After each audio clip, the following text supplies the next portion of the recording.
السلام علیکم دوستو، دنیا 21ویں صدی میں داخل ہو چکی ہے اور یہ بہت زیادہ ایڈوانس ٹیکنالوجی کا زمانہ ہے، مگر اس تمام تر ڈیولپمنٹ کے باوجود دنیا میں بڑھتی بھوک افلاس، بے روزگاری اور عالمی جنگی حالات کس بات کی طرف اشارہ کرتے ہیں؟ کیا یہ سب افراتفری قدرتی طور پر ہے یا ان سب حالات کو دنیا کے کسی مخصوص حصے سے کنٹرول کیا جا رہا ہے جو ہر زمانے میں دنیا کے حالات کو کنٹرول کرتی آئی ہیں؟ کیونکہ اس خفیہ تنظیم کے پاس دنیا کے تمام وسائل، بینک، میڈیا ہاؤسز سمیت دنیا کے تمام مالی وسائل ہیں اور یہ خفیہ تنظیم ان وسائل کو اپنے مقاصد کے لیے استعمال کرتی ہے۔ اس خفیہ تنظیم کو فری میسن کہا جاتا ہے۔ فری میسن کون ہے، اس تنظیم کو کب اور کیوں بنایا گیا، ان سب باتوں کے جواب جانیں گے آج کی ہماری اس ویڈیو میں۔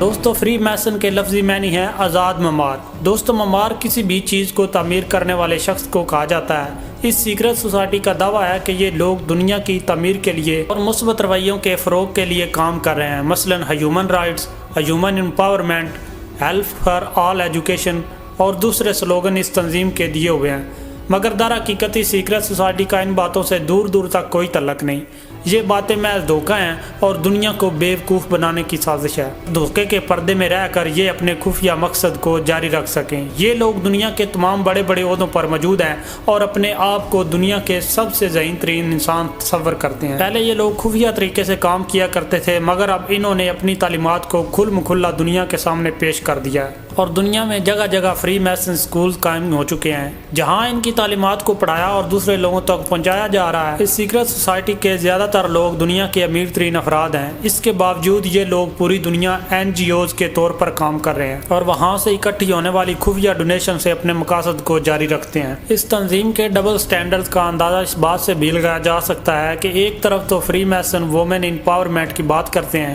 جبکہ دوسری طرف کسی عورت کو فری میسن کی محفلوں میں داخلے کی اجازت نہیں۔ عام طور پر یہ سمجھا جاتا ہے کہ فری میسن نامی یہ تنظیم 1717 میں انگلینڈ میں وجود میں آئی، مگر یہ اندازہ بالکل غلط ہے، کیونکہ اگر ہم قدیم مصری تہذیب پر غور کریں تو اس تنظیم کا نام فرعونوں کے نام سے جا ملتا ہے، جو کہ آج سے 4 سے 5 ہزار سال پہلے گزرے ہیں۔ لہٰذا اس تنظیم کے مقاصد میں بھی کافی حد تک فرعونیت کی جھلک نظر آتی ہے۔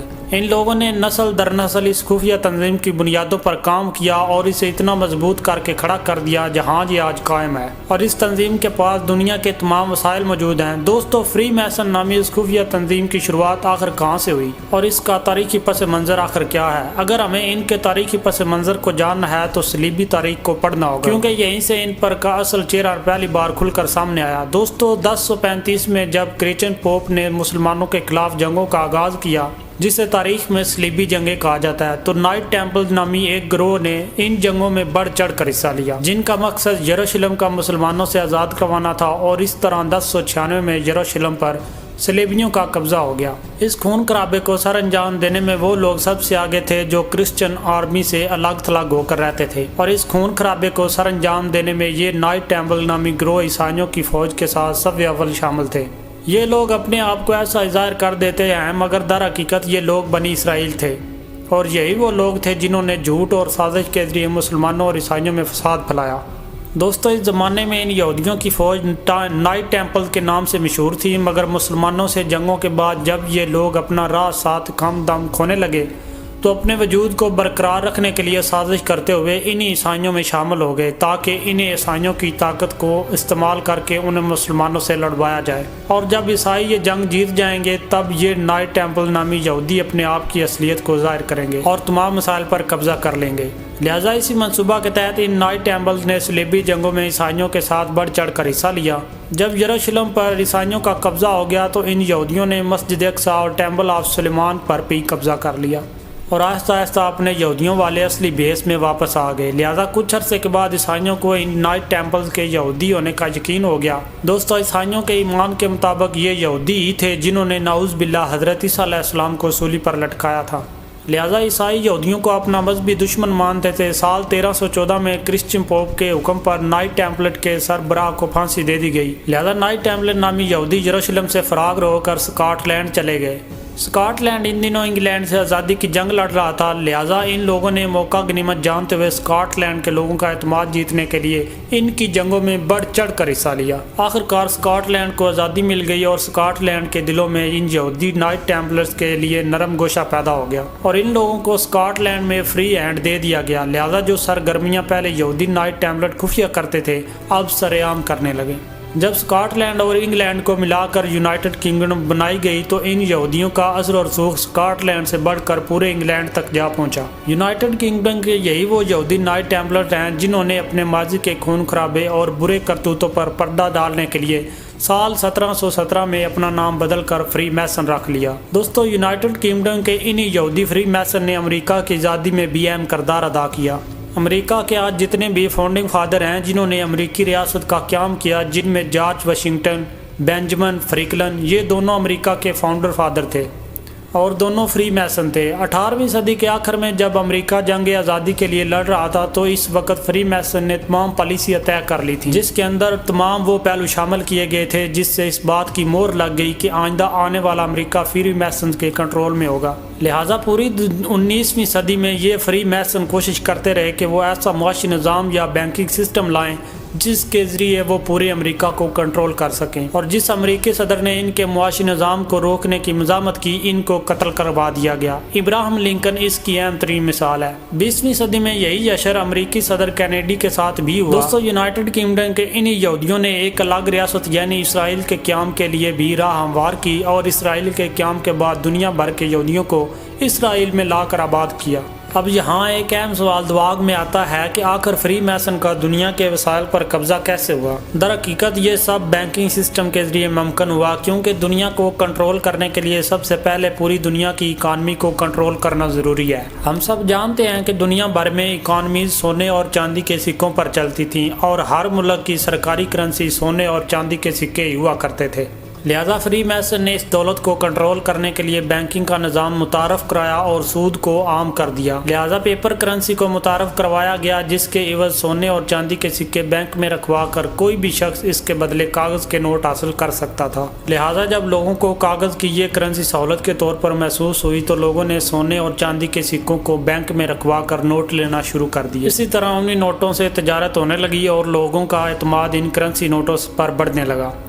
جب یہ نظام چلنے لگا تو فری میسن نے چال چلتے ہوئے بنا کسی ریزرو کے نوٹ چھاپنا شروع کر دیے اور دوسری طرف اصل دولت اپنے قبضے میں گھیر لی، یعنی سونے اور چاندی۔ دوستو، بینکنگ نظام کے تحت جتنا سونا اور چاندی بینک میں موجود ہوتا ہے اسی ہی مالیت کے عوض بینک نوٹ چھاپ سکتا ہے، مگر یہاں پر ایسا نہیں کیا گیا۔ نوٹ چھاپنے والی مشینز بھی انہی فری میسن کے پاس تھیں، لہذا نوٹ چھاپ چھاپ کر یہ لوگ راتوں رات دنیا کے امیر ترین لوگ بن گئے۔ جب یہ بینکنگ نظام چلنے لگا تو ان فری میسن نے مل کر ایک بڑا بینک یعنی federal reserve bank of America بنایا، اور یہی وہ بینک ہے جو امریکہ کی معیشت کو کنٹرول کرتا ہے اور اسی طرح امریکہ کی معیشت کے ذریعے دنیا بھر کی معیشت کو اپنے زیر اثر رکھتا ہے۔ دوستو، ان باتوں کا ثبوت ڈالرز پر بھی دیکھا جا سکتا ہے۔ ڈالرز پر اہرام مصر کی موجودگی فری میسن کے قبضے کو ظاہر کرتی ہے، کیونکہ امریکی ریاست کا دور دور تک مصر کی تہذیب سے کوئی واسطہ نہیں۔ Federal reserve bank of America کے علاوہ فری میسن نے IMF اور ورلڈ بینک جیسے ادارے بھی بنائے جو دنیا بھر کے ملکوں کو سود پر قبضہ دیتے ہیں۔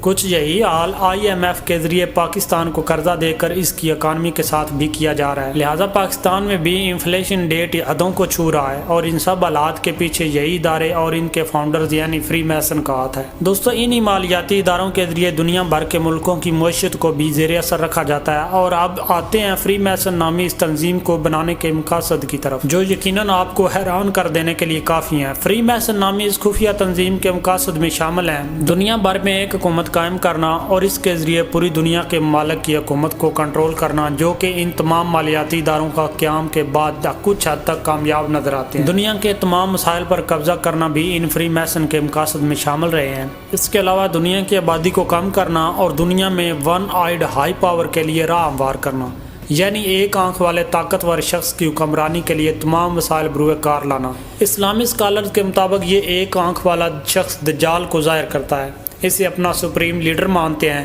اور اس کی آمد کا انتظار یہ لوگ صدیوں سے کر رہے ہیں۔ فری میسن کو پہچاننے کے لیے بہت سے خفیہ سمبلز اور لوگو بھی موجود ہیں اور ان لوگوز کے لیے ان کی سمبل بہت زیادہ اہمیت رکھتے ہیں، کیونکہ بقول ان کی تمام تعلیمات ان کے سمبلز پر ہی بیس کرتے ہیں، اور یہ سمبل زیادہ تر مشہور تیکون یعنی کہ one eyed symbol British Scot کی صورت میں زیادہ دیکھے جا سکتے ہیں۔ مثلا سگریٹ کی ڈبیوں، شراب اور مشروبات کی بوتلوں، میڈیا ہاؤسز، فوڈ چینز اور دوسری روزمرہ کی بہت سی چیزوں پر یہ سمبل دیکھے جا سکتے ہیں۔ اس کے علاوہ بہت سے مذاہب کی عبادت گاہوں پر بھی یہ لوگو دیکھے جا سکتے ہیں۔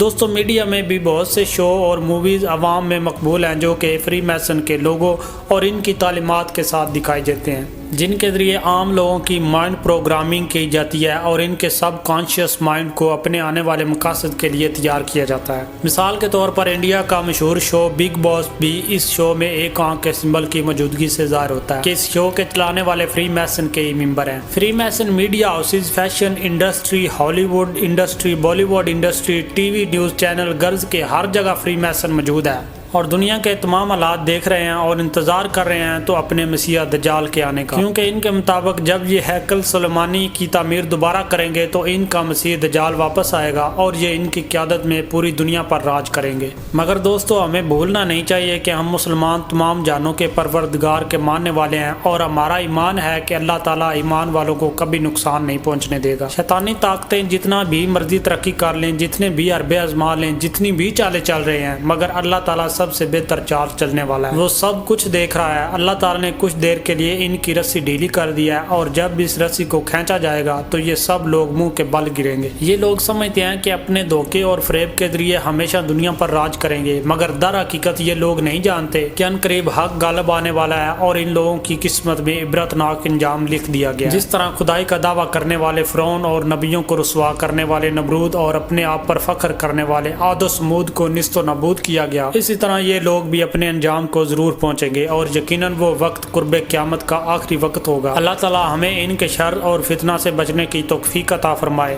آمین۔ دوستو زیادہ تر لوگ فری میسن اور ایلومناتی کو ایک ہی چیز سمجھتے ہیں۔ دونوں کے مقاصد اور سمبل میں کافی فرق ہے۔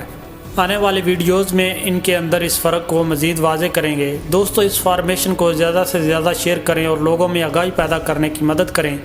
مجھے امید ہے کہ آج کی یہ ویڈیو آپ کو کافی انفارمیٹیو لگی ہوگی اور پسند آئی ہوگی۔ ویڈیو آپ کو اچھی لگی ہو تو اسے لائک کیجیے۔ آپ سب کا بہت بہت شکریہ۔ اپنا اور اپنے والدین کا بہت خیال رکھیے۔ اللہ حافظ۔